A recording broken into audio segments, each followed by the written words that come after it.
Hello students, today we are going to discuss 7th standard English poem Chivi. This poem is written by Michael Rosen. Michael Rosen is the children's novelist and poet in English language. Basically this poem is about adults' habit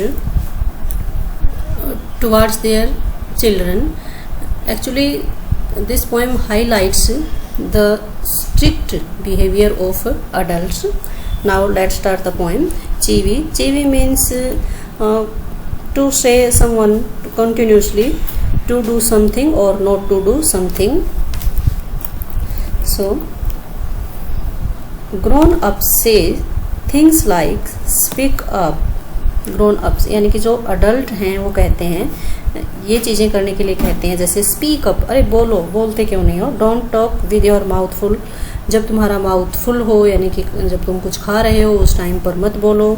don't stare, किसी को घूरो मत. Don't point, किसी की तरफ इशारा मत करो. Don't pick your nose, अपनी नाक मत निकालो. सिट अप, से please, less noise, shut the door behind you, don't drag your feet, haven't you got a hanky, take your hands out of your pockets.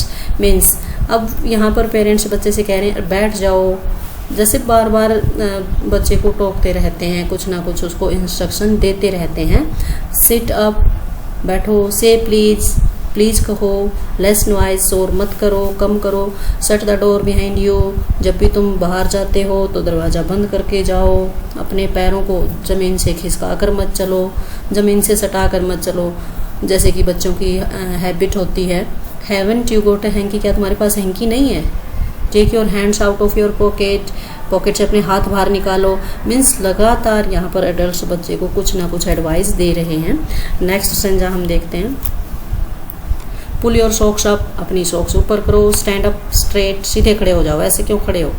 से थैंक यू, थैंक यू कहो, इस बात पर तुम्हें थैंक यू कहना चाहिए था, अब तुमने थैंक यू क्यों नहीं कहा. इस तरह की बातें. डोंट इंटरप्ट, बीच में मत बोलो. No one thinks you are funny, कोई ऐसे नहीं लग रहे हो तुम कि तुम्हें कोई सोचेगा कि फ़नी लग रहे हो. मीन्स जब कुछ अपनी अटेंशन दिखाने के लिए बच्चा जब कुछ ऐसी हरकत करता है तो उस बात पर पेरेंट्स उसको कहते हैं कि तुम फ़नी नहीं लग रहे हो ये ऐसी हरकतें करके. So stop this. Take your elbows off the table, table से अपनी एल्बोज उठाओ. Can't you make your own mind up about anything. यहाँ पर थोड़ा सा बिल्कुल अपोजिट हो जाती है सिचुएशन. यहाँ पेरेंट्स बच्चे से कह रहे हैं कि क्या तुम्हारे अंदर इतना माइंड नहीं है कि तुम अपनी चीज़ें अपने आप कर सको, अपने बारे में खुद कुछ स्टैंड ले सको. इस तरह की यहाँ बच्चे से उम्मीद की जा रही है एडल्ट्स के द्वारा, जबकि वो अब तक उसको टोकते रहे हैं, बीच बीच में बताते रहे हैं, इंस्ट्रक्शन देते रहे हैं कि तुम्हें ये करना चाहिए, ये नहीं करना चाहिए. और अब जब बच्चे के माइंड को चलने ही नहीं दिया गया, अपना उसको माइंड यूज करने की कभी इजाज़त ही नहीं दी गई, अब वो उससे ये ऐसी उम्मीद कर रहे हैं कि क्या तुम्हारे पास कोई माइंड नहीं है, तुम अपने आप नहीं सोच सकते ऐसा.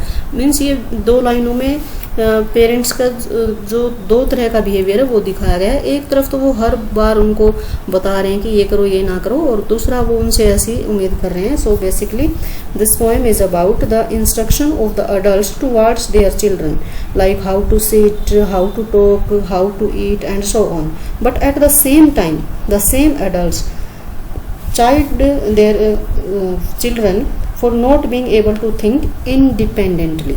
So this is the poem.